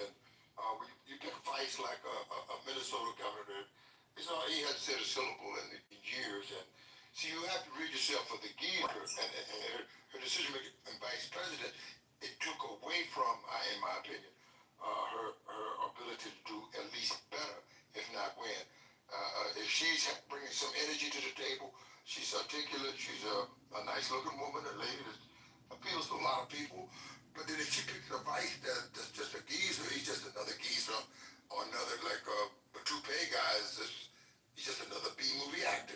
So he's average and she's spectacular, and that counterbalances, and it causes her, I think, to actually lose the race. In my opinion, just my opinion. Yeah, politically speaking, when you look at, first of all, when you look at Tim Walz, he's a popular governor, that doesn't actually work. I mean, what they were trying to do in getting Tim Walz was to get white men and get moderates, because he's a white man who also used to be a Republican, switched parties and became a Democrat, and was a moderate Democrat, a centrist, and then got closer to the left. in him being in office. And but no known political record. Just so I can explain. Doing anything Very strong at work. When it comes to Tim Walz, that was why he was selected. Shapiro wasn't selected because he's a Zionist, and Buttigieg was not selected because he is a and she is a black Asian woman. So it's like, of course, you're not going to put a diversity ticket all there. You were going to go after a white man. That's just like logical. Now, of course, there were possibly other options, but when you look at the Midwest is the way to win the presidency. That would be Wisconsin, Michigan, and Pennsylvania, which have voted with each other and in concert with each other since 1969. So guess what? If you can get someone who can appeal to the Midwest, hokey white men, that the theory is, okay, maybe you could win. The better choice would have been Shapiro because he can win in PA. However, he would have maybe lost you a lot of support in Michigan because of the fact that he's a Zionist and there's a large portion of Arabs there. So it's complicated politically. So she was smart to pick Walz. Unfortunately, Walz played pussy and did not want to debate J.D. Vance. He wanted to compliment him. So you had that. The is that she should have longer than 107 days to run. There should have been a primary. She probably would have won the primary, and Biden should have never ran for re-election. That is potentially she could have picked maybe a blue collar Democrat that had a little shine, and there are several out there. I mean, it's just so then it goes on to her decision making. So that's where you get money from Truman Eisenhower to this hour. I want to show you that there were just a gambit of choices that would have outshined the wooden tooth governor from. Who was a better choice for VP? She could have picked Hakeem Jeffries or your boy. Why would you pick a New Yorker? Why would you pick coastal elite? Well, you pick up all Matt, just let him get it out. Matt. No, don't go nowhere. Don't go nowhere, Matt. And there were some guys in Virginia and other spots that Demi from Florida was shining. So people with skill and articulation, people are able to get their political message over, and I don't think he was very well endowed intellectually to take his political message to the top, at least. Are we really talking about anything with Donald Trump in office? Hello? Wait a minute, what's going on? Wait a minute, hold up. I don't know where this conversation's going and spinning. We're gonna bring it right on back. All right, Uncle, you gave your piece. Go ahead, land your plane. We were right on top. Well, I'll put a link in the chat and I'll land my plane saying my. Peace out. Get back up here. Peace out. Matt, where you going? Come back. I'm so sorry. Congressional Black Caucus, please be there. We'll be there Thursday, Friday, and they'll have good stuff, even a hip hop part of it. But we're going to bring the Cherokee, and the question to Donald Trump is, well, why did you put the language? Why did you say English now? And the Cherokee has a lot to say about that. So we'll be at the Congressional Black Caucus with Ben Crump, Honorable Ben Crump, Dr. And that's next week, right? It's now, Thursday, Friday. The hip hop conference, I think, is at 2:00 p.m. You don't want to miss that. But you'll get your political issues over on the first day on Thursday. So all day Thursday here in Washington, D.C., you do not want to miss the CBC conference and convention. It's spectacular. All of you want to get your auto, your computer, your AI, ZI, A through Z. Every tech corporation will be there. The opportunity for jobs, recruitment, just the whole 9 yards. Young to old, everybody bring themselves to the Congressional Black Caucus this Thursday and Friday, basically all day long. And say, my. Okay, just wanted to say this in response to what you said, because I just chat. You don't pick one. So for one, if you have someone on the ticket that's from California, top of the ticket, you not pick a New Yorker. You need to appeal or try to appeal to the Rust Belt or the Sun Belt, or if you want just the Midwest in general. So you wouldn't be going. I mean, if you went after someone at VA, who are you getting? Tim Kaine again to lose? Like, I mean, I'm just saying, Tim Kaine again, Mark Warner, they're not getting you anything. VA is no longer a state you're going to really try to dig a nominee out of. I mean, I think Abigail Spanberger could be a great VP choice since you only can run for one term and you can't do 2 consecutive terms there for governor. So if she wins right now, yeah, she could be an interesting choice for VP, maybe, depending on how well she governs the state for these 4 years, right? But realistically, you also don't get someone from New York. I mean, Hakeem Jeffries is trying to speak with you, go pluck him from the house and put. I mean, he doesn't even appeal to 7 New Yorkers. I mean, his national profile is I'm trying to be speaker. And folks are coastal elites. You get someone who feels like they're from where they're from, and who makes it easier for you to win, as I stated, those states. Right now, because of how the last census went, the easiest path for Democrats is the normie blue states that you win, and the 3 swing states of Wisconsin, Michigan, and PA, which have always voted with each other for the last 50 years. So you get a Midwestern guy, right? Or girl, or whatever. But if you're a Congress at the top, let's take a black Asian woman, you're probably getting a white man to be your VP who can appeal to those folks. Now, you could have got Pritzker. I don't know if Pritzker would have really got you those 3, to be honest. He would have got you a lot of money. Maybe he would have been a better choice than Tim Walz, but arguably Shapiro would not have been because of where we were at with Gaza. He is a Zionist. He was proud of being a Zionist. He was trying to condemn protesters at their colleges. He was not the right option. If we had nothing going on with the Gaza stuff, he would have been a perfect choice. He would have got you Pennsylvania. If it was a white man at the top of the ticket, Gretchen Whitmer would be a great option, right? But you can't have, unfortunately, in this racist, fucking sexist country, 2 women on the ticket. I mean, if we were in New Zealand, I'd be like, yeah, hell, fuck yeah, because clearly they have sense in other countries. Our country does not. They want women as trad-wise, pregnant, barefooted in the house, praying and talking to God all day, and taking care of 9 children. That is what America unfortunately believes when it comes to that. So I'm not gonna dig deeper into that, but y'all know what country we're currently living in. Charlie Kirk's America. So yeah, you gotta think logically and actually understand politics. I'm not trying to be mean, but like it's fine to suggest stuff, but you gotta really study some of this stuff because some of these suggestions are just absolutely absurd. And also, whoever put in the chat, Gavin Newsom and Kamala on a ticket, that's also illegal. You cannot have 2 people from the same state on the ticket as president and vice president. They have to be from different states. Yeah, I think it is affected with the voters' decision making. You see, as a gamut of people. You got someone out of Texas, a Longhorn usually does pretty good. There's a couple of them there. I mean, my. Yeah, I think. Hold my hand back. Just hold my hand back. It's okay, Matt. Yeah, Andy Bashir would have been a better option. Also, I thought, right, Andy? That's my personal choice for president for 28. He makes the most sense. He gets you the South. And then if you want to go mixed up, get you maybe Gretchen Whitmer as VP to get the Midwest, or you could maybe even do Ruben Gallego for Latinos and the Sun Belt, or John Ossoff. Really want to get the Sun Belt and the South. He's young, smart, people like him. And this is, of course, if he wins next year's re-election in Georgia, and also if Georgia gets a Democratic governor, because guess what happens if he is VP and they win? That if it's a Republican governor in Georgia, they replace him with a fucking Republican, and it makes it impossible for them to govern in the Senate. Because we'll more than likely have, as Democrats, a 50-50 Senate in 2028, based off of, what a lot of folks are saying in terms of just like probability. So you don't want to pluck a Democrat out of the Senate and throw them somewhere unless there's a Democratic governor in their state that can appoint a Democrat to sit in their seat. So that's what look at California. That's how we had, I forgot her name. She was the one that Gavin Newsom appointed to fill out Kamala's seat before, obviously she didn't run for re-election. And we saw, LaFonza. There we go. All right, LaFonza, yeah, who I also thought should have also ran for governor, but she didn't want to, so there's that. But yeah, so that's how it works. I just, I get it, naming people that are cool, but we gotta be strategic here. We're not in the same country we all thought we were in 2024. We're clearly in a very strange world. Strange new world, strange old world, strange racist world. So that's all I want.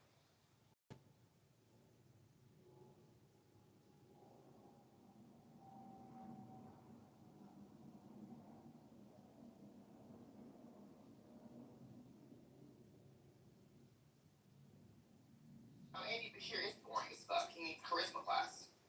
I'm just reading the chat, sorry. Yeah, he needs to figure out how to become more entertaining and engaging. But he makes sense today, D plus 35 state, Kentucky, won re-election twice, won AG.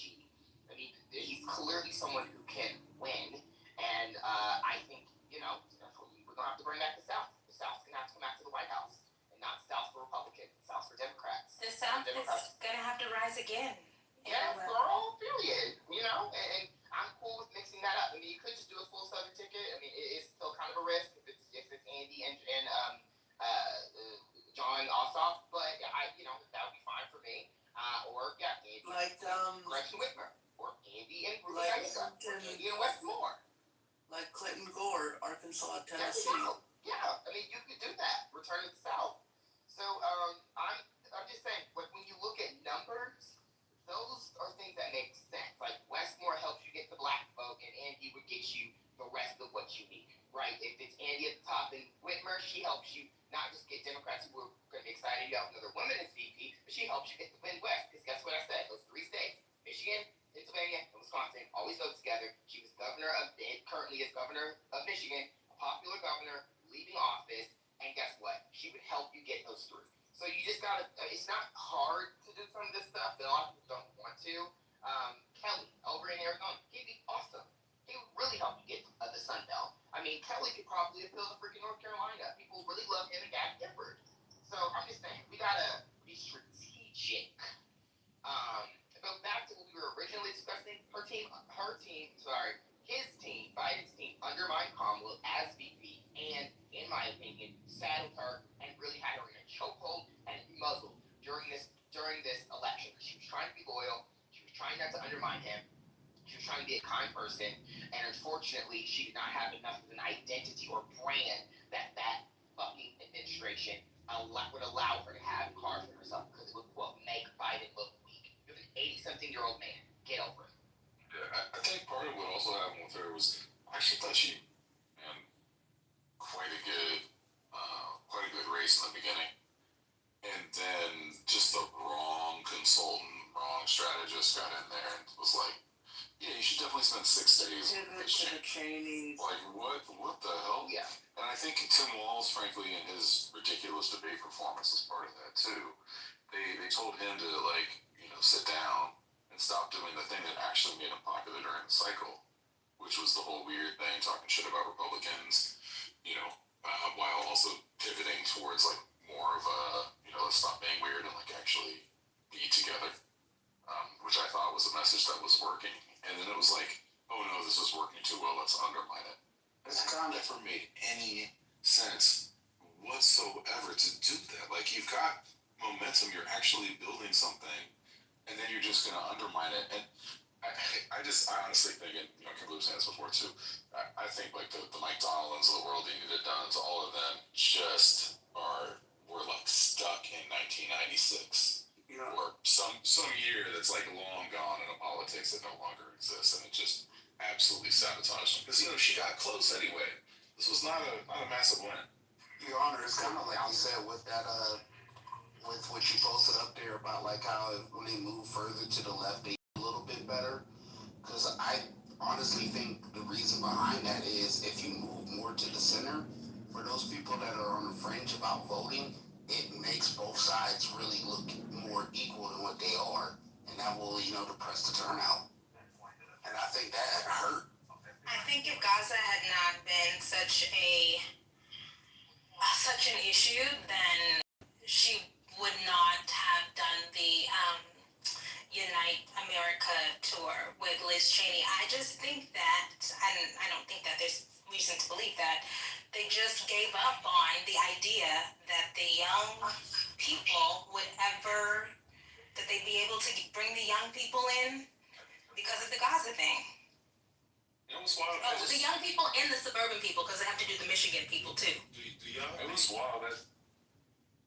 Y'all think Let me just say one more thing about the Michigan thing. So how do you? I'm good.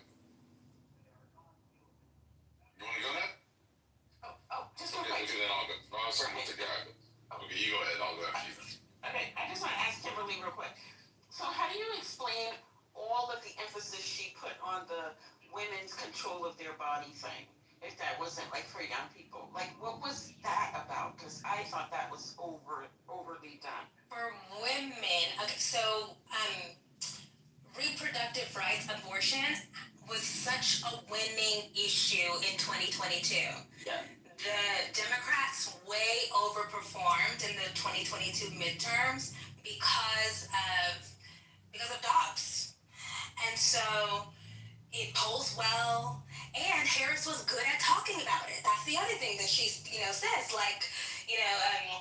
Biden was squeamish, right? Old school Catholic. And so whenever she was able to get out and talk about the importance of this issue, she could come alive. And so she thought that would be the thing. And abortion is still a winning issue. I mean, like abortion is almost the most popular that it's ever been, like in American history. But people would vote for abortion and then vote for Trump.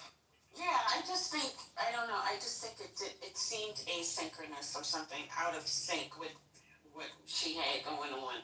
The heavy emphasis on it, I couldn't tell whether. That was when she seemed the least wooden, and I think that her people. Not Her in the people were like, performance of it, but just the mere amplifying of it. Because at the end, it sort of took over. It was all she talked about. oh yeah, that's just a desperation. You know, there was just we're just trying to do what we can to get across the finish line toward the end. And also, Yeah, it kind of all messed up at the end. Hold on, before we lose the thing about Michigan, I just want to briefly say this. I saw some basically some political operatives from the Muslim American community speak the other day, and I was actually really fascinated at how much Muslim Americans actually voted for her. It's way more than I thought. Like there was I forget the exact number. I think they worked it out where if every single Muslim who voted, what was it, uncommitted in the primary had voted not for Harris, just like for anyone else, either leaving it blank, voting for the opposition, voting Jill Stein or whatever, it still would have been something like 65-35 in that community. Really, really fascinating. I wish I had a link or something to it, but it was just that sounds low to me. That really surprised me. They all low. I mean, maybe I just don't know enough about this. 65-35 still seems kind of. Yeah, I mean, I think if you look historically, it probably is a little bit low, but I think relative to the popular opinion of what happened with particularly Muslims in Michigan, like people made it sound like Trump had won them or something like that, or that there was some like mass move regarding Gaza to her losing Michigan, and if that happened, it didn't happen in the Muslim community, and that's what I thought was interesting about it. I'm not saying there's no movement, but it wasn't like people have been talking about. Oh, what was the move? What was the move from Biden 2020 to Harris 2024? Biden overwhelmed the winner in 2020. Like he won it handedly. Like I'm gonna say real quick with Latinos, like in comparison, like she won Latinos, but we all talk about how Latinos went to Trump, and that's actually categorically not true. She actually won Latinos, but the margins, like the gains he made were so significant that yes, even though it could, I don't remember if it was 55, 45, or if it was 60. I don't remember the exact the numbers, but yeah, it was way more than a Republican had ever won them. So it did, unfortunately, in Michigan, tip the election for him. She lost by 80,000 votes in the state. Like, correct me if I'm wrong, I think the only demographics that Trump really won were white men and women. And young white men. The virtue signaling of the white lefties suppressed the vote for many people on the left and suppressed the turnout. So although the Muslim community may have come around and voted for Kamala, there were certainly white lefties who didn't get the memo that they should have decided to vote for Kamala in spite of Biden's stance on Israel and alliance with the Zionists. And those white lefties, I'm going to continue to hold smoke for them because they were fucking an embarrassment in the last election. Thank you. I wanted to go back to something though that Kimberly and Dr. A.G. were naming regarding abortion, and Kimberly definitely touched on it, but I wanted to just expand regarding the split ticketers. I mean, you had abortion on the ballot for Missouri, Florida, like 4 states or something, and all those white women did is said, okay, cool, yeah, I want my abortion, but I don't want Kamala. The Democrats have to stop thinking that split ticketers don't exist, because they were split ticketed more than they split ticketed before this last election. But to be fair, they should not put it on the ballot. I mean, just saying, like these activist groups should have not done that. They should have said, we're going to let the election be what can help you all determine or protect or not protect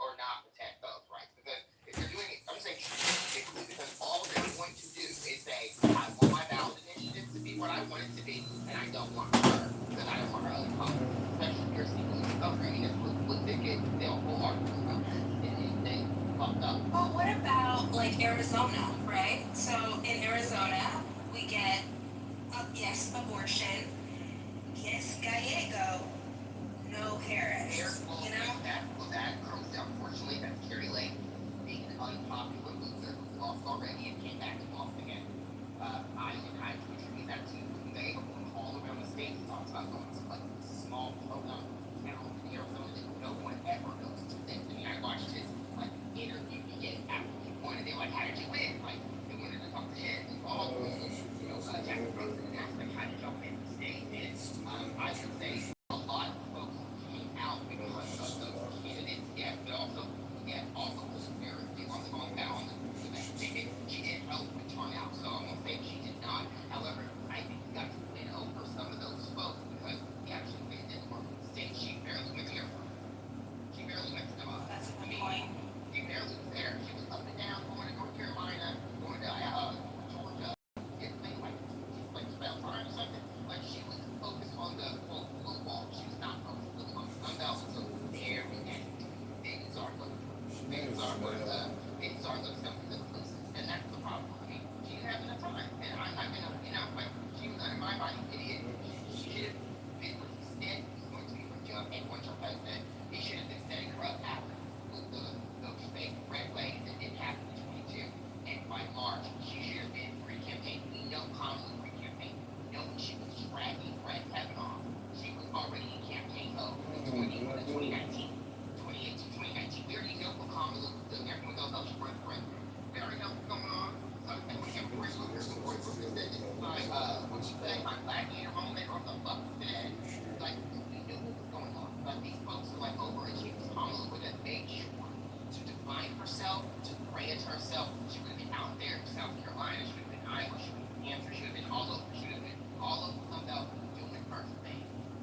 What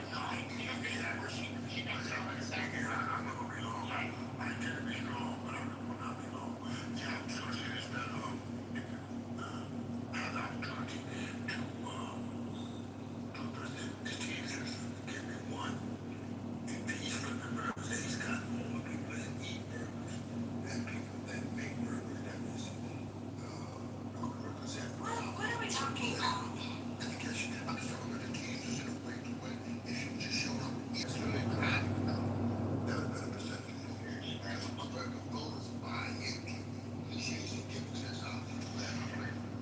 Joe the plumber. They skipping Joe the plumber. The Teamsters work at McDonald's. The Teamsters don't work at McDonald's. Teamsters are not workers, look for that McDonald's. Those are real The Teamsters are like the drivers, like they drive shit, they build it, like what are we talking about? Like that kind of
sure exactly what is true or not, but I have a lot of skepticism that politics are going to function in the same way in the next election or after that. I feel like there's just something for me that rings hollow about why it's kind of the whole rules this next election. And I hope I'm wrong, but I just think that there's going to be a level of intimidation with the federal government that's going to be on a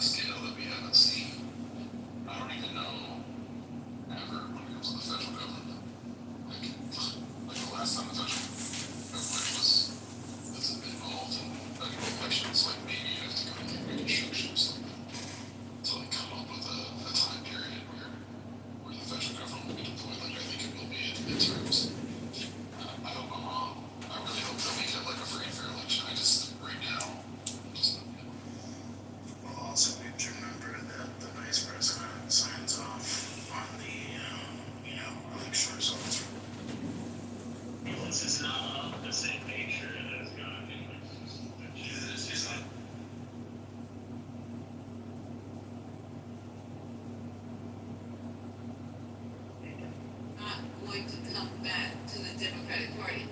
What are they doing for those people? My contention is, I mean, there are people that would say that they're not doing anything, but that's No, I'm not talking about people. I'm talking about people in Amari. I'm answering the question. I'm answering the question. If you want to shout over me while I'm answering the question. Babe, I'm not shouting. I'm not shouting. Okay. Well, I'm just trying to answer. Just think of a Latina and say I'm spicy. Okay, go ahead. No, I don't create those strokes.